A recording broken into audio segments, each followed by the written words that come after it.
Oh, welcome back to Keep On Creating. I'm Mike. This is my t-shirt printers. Let's create something. Okay, so today what I wanted to do was create some cool face masks. I was looking at all the different styles of face masks that are currently out there and being made. I wanted two things. I needed it to be pretty easy to be able to embroider together, just a pretty simple process. And I wanted it to be pretty functional as well. So the version I'm going to be using is a little bit of a process. It does take a little bit of time to stop, start, but it's actually not too bad to actually put together. As I said, it does take a little bit of time, a little bit of processing, but you end up with something cool with a nice shape like this. And obviously you can thread through whatever you want in the back here. So whether it's elastic or these, I've just used draw cords from hoodies in actual fact, so that it just makes it really easy. So with all of that, let's see what we're going to need to create these face masks. First we'll need a large embroidery hoop, cutaway backing, a piece of tearaway backing, then some fabric of your choice, tape, bendy scissors, little snips, and some sort of draw cord or elastic band. And I've also thrown in a craft knife, which you don't really need, but it makes things easier for me anyway. Now for the outer piece of fabric, I'm going to be using a cotton fabric, just a normal cotton t-shirt fabric. You can choose whatever fabric you're happy to embroider, whether it's a polyester, a moisture wicking fabric, whatever you feel comfortable with embroidering, you go ahead and use that fabric. Next thing to do once we've got all our bits ready over here is just to load the embroidery file. Now I'm going to make this embroidery file available. I'll leave the link in the description below. And the other thing we're going to do is switch on the embroidery machine. Now with this method that I'm going to be doing here, you can basically do it even if you've got a domestic version of an embroidery machine. All you need is basically a one color thread, and you can follow this through. As long as you can load a DST file, you can do this. Okay, so let's get the machine going.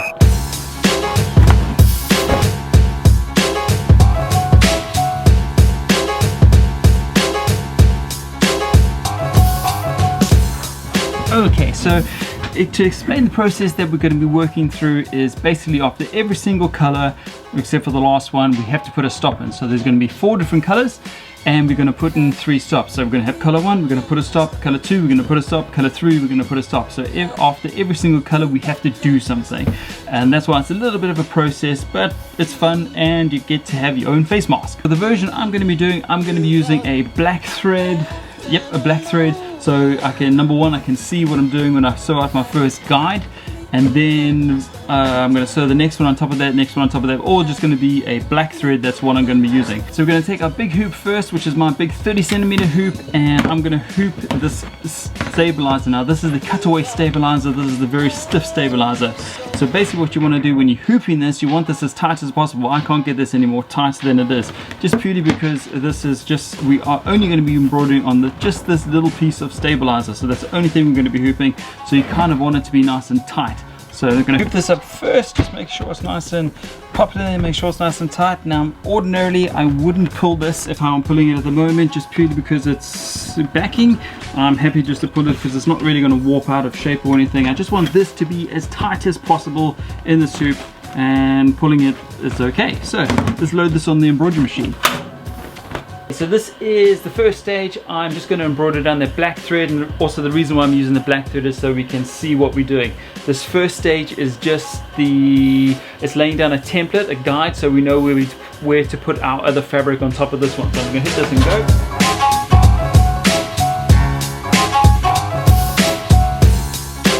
Okay, so that's done our outline. So you can basically see from here, it's done the big outline area. So you can see that is giving us the template of where we're going to place the next layer. So I'm just going to put it down on the table, and for this you can actually leave it on the machine, but obviously it's just a little bit easier for me to show this on the table than it is on the machine. So you can leave yours on the machine. I just want to show you exactly how to place the next layers on top. Okay, now that you can clearly see where your guide is, so this black guide over here that you've sewn on first, you're going to get your tearaway backing, and you're going to put that tearaway backing over that template, so it's covering all that area. You're then going to get your piece of fabric, so whether it's a cotton piece of fabric or whether it's a moisture wicking piece of fabric, whatever fabric you want to use and you're happy to sew, then use that piece of fabric. And then put that on top of this. Just make sure it's lying really nice and flat. If you want to put a little piece of tape down, that's absolutely fine, just to keep it in place. Don't use any glue or anything, because obviously this, you're going to be breathing this in, so don't use any spray adhesive or anything like that. Just make sure that it's nicely covering over everything. What I am going to do though is definitely slow the machine down a little bit, just because then if you need to guide it and flatten it out a little bit more, you can do it, and you're not going to get your finger stuck in the needle or anything, which would be a bad idea, and you're going to need more than a mask. So once you're happy with your fabrics in place, it's covering everything, which mine is. You can even look underneath and it actually gives you a pretty good idea that it's covering all that applique area basically. You can hit start and get going on the next stage.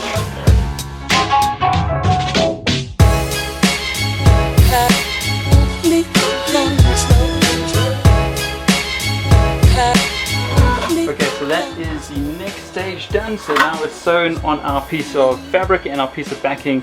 So you can see just lined it in the right place, thank goodness. So that's that. Now for this stage, it's probably better to take it off the machine. You can try and do it on the machine if you're really good, but I'm going to take it off and put it on my cutting mat, and then we can start cutting this out and then get on to the next stage. So what you basically want to do here, now you can see your guide is coming around all the way around here. It's going up here, coming down there, and around here. What you need to do is trim from this area all the way, just go completely across here, and then do the same on the bottom, and then do these two outer sides over here and here. Leave this section here, do not cut this area, you got to leave this area. So you're basically going to cut straight across here and straight across here. That's when these scissors come in really handy with this cool bend in them. They make it just really easy to get into the hoop and start cutting. So what I'm going to do is start cutting around here, and make sure you don't cut your backings. You're basically just cutting where your tearaway backing and your piece of fabric, and you're leaving your cutaway backing. So I'm just cutting this top two pieces off, and I'm just going to go all the way around. Okay. Once you've cut all those sides out, and you're left with something like this. So you basically, as I said, you're leaving that middle section in here. You're not cutting out that middle section. That middle section's got to stay right there. You're leaving your stiff backing, that's staying. All you're doing is cutting away your tearaway and your actual fabric, whatever fabric you've used. So you're going to cut away the tearaway, and you're going to cut away this piece of cotton that I've used here. And you're just going to be left with this backing again. And then you're going to pop it back on the machine and get sewing on the next stage.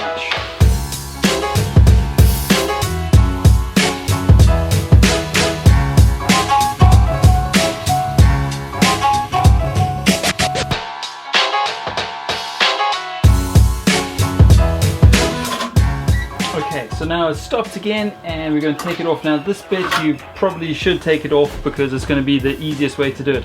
This is where I use that knife, because you can use a pair of scissors, but I just use a knife, it's quite easy. So back to the table again, and basically we are going to want to cut out from this area here. I'm just going to mark it here and here, and we want to cut out this in this direction. So basically I want to cut all of this area off over here, and all of this area off over here, including this area here. Okay, this area, this side, from here to here, you're not going to cut that area. So you're just going to cut from here, and you're going to cut everything along here. Now you're going to want to cut as close to the stitch line as possible, obviously without cutting off the stitches. This is why I like to use the blade tool, because I can just get in here and just zip along the edge of it, and I know kind of where I am with those stitches. I can keep it close down the stitches, zip along there.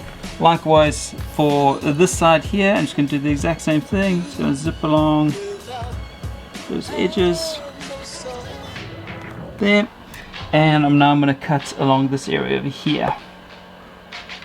Once it's all cut out like this, you basically want to take this area here, fold it over so it meets that side there. Now this is where the tape comes in, and you're going to get your tape, and you're going to line it up as close as you can. Really try to get it in there as close as you can. Just put a piece of tape there to hold it. Likewise for this top area over here, as soon as it's lined up in place, just put a piece of tape there. Make sure it's holding there. Now you can see why you have to leave this gusset in over here, so you can fold it over and it stays in place. And it's back onto the embroidery machine again. So you're going to pop it in there. I'm just going to double check that it's in line. I'm happy with that. And then you're going to go for it again.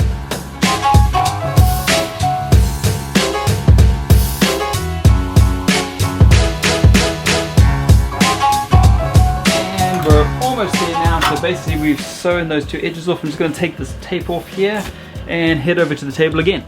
Now what you want to do is just complete cutting it out. So I'm going to cut this edge all around here, all around this side, and all around that side, just to take it off this piece of cutaway backing. Now you could probably just use your pair of scissors now, so you can just cut it, and just make sure you don't cut any of those stitches. There's that bit there. Now I'm just going to move this out the way. Let's get rid of all that. Now with this part of the face mask, this gusset part here, we can cut this out a bit now. So we're going to cut just on those stitch lines. So trim out as close to those stitches as possible, cutting the stitches. So let's cut this area off here. Now you can see all we need to do is take this as it is and fold it inside out. Okay, and you can see where the top is, obviously where the stitch line that we did for the nose was. Now what we're going to do is just finish off this ear loop bit over here. So you can see where our stitches are in this curved section over there. So they curve around here and they curve around there, and it's got these little end bits over here that we've put some extra thread on there to help secure it. Now what you want to do, you want to try cut through definitely the cotton piece of fabric. So I'm just going to make a little snip there, and you're going to cut in that side, and you're going to cut in this side. Then I'm going to flip it over and do the exact same on this side here. Now that we've cut our little slots so that we can insert our cord into our little slot, so I'm going to insert this cord through that little slot area over there. Now obviously this can be elastic, it can be anything you want. If you want to have a tie mechanism so you can tie it behind your head, you can do that. I think the elasticated version is probably the best version you can do, though. It's just easy to put on and easy to put off, so it's quickly on and quickly off. Okay, there we go.